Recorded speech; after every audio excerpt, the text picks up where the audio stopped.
Kyle, thanks for joining us. I'm sure you'll take an out any way that you can get them. However, when you strike out the side with that caliber of lineup, does it give you a little bit extra push? Yeah, absolutely. It just gives you the confidence that, what you're doing is working and don't try and change too much. And just, for me, strike one is huge. And then going from there, once you get them 2 strikes, try and put them away. It seems obvious that you would want to throw the first pitch as a strike, but can you speak more to the emphasis of throwing, pitch number 1, trying to throw that for a strike? Yeah, absolutely. I mean, the numbers tell the whole story. When you get a guy ahead of a guy, 0-1, 0-2, I mean, the batting average plummets, the damage plummets. So that's what we've been emphasizing here. We've been able to execute that pretty well so far this season. So just trying to execute a good quality pitch, strike one, knowing, some hitters like to take that pitch or, settle into the at-bat. So any chance you can take to get ahead, take advantage of it. It's funny that you say that because Corey Seager steps into the box, Kyle, and he's ready to swing. He rarely takes the first pitch. So when you see a guy like that, what's your approach against Seager? Yeah, especially last night in a one-run game where the game can change with one swing. A guy like that, you got to really hone in on that first pitch and execute. Executing within the strike zone, so not just trying to get ahead with any strike, but a quality strike, and hopefully use some of that aggressiveness against him. Picking up your 10th save of the season, rather. You're tied for the top in the league. What has worked for you over the course of this season to be able to continue to rack up those saves? And not only that says a lot about your team too, Kyle, that they put you in a situation to pick up the saves.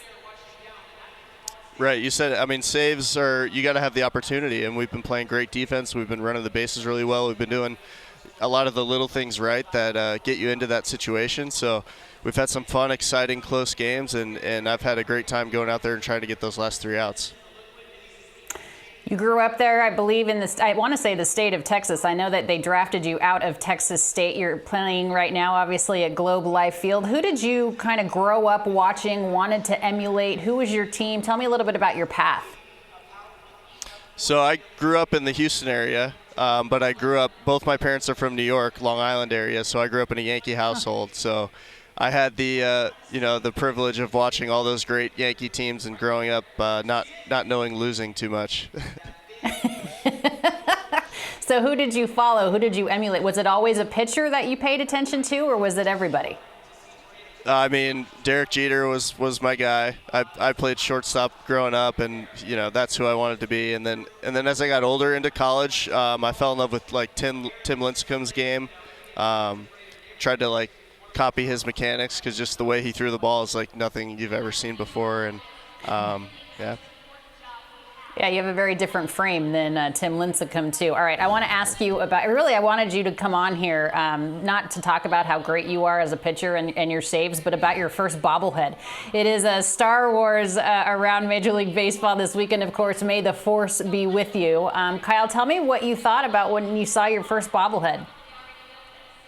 Yeah, it was really exciting. I mean, Star Wars weekend is such a fun weekend around the game, and it's always great to be a part of it, and to have a bobblehead coming out for that weekend has been a lot of fun, going through the designing process. And unfortunately before the season I trimmed my hair up a little bit, but I had that flow, I promise you. I believe you. Some good lettuce here in the show for the game. It's fun to see yourself, imitated in a bobblehead form. But let's brag on this team a little bit. The Washington Nationals, Kyle, I think are playing a little bit better baseball than a lot of people perhaps gave them credit for. We knew it was kind of a rebuild. We know Mike Rizzo and Dave Martinez are doing a good job with trying to put the pieces together. But what has impressed you the most about this team? I think the way that we've run the bases this year has been really, really great, and I think our defense has taken a step forward, and I think we've cleaned up some of the small details of the game that really help you get to wins. And CJ's swinging it at the top of the order. Abrams, he's off to an amazing start of the year. Our starting pitching has been doing a great job of keeping us in the game. So I think we're making strides in all facets of the game, and when you do that, you see the results we've been in almost every game. Yeah, the Nats have 53 stolen bases this season, just 2 behind the Cincinnati Reds for the Major League Baseball lead. And you mentioned C.J. Abrams off to a great start, of course, former top 10 overall prospect.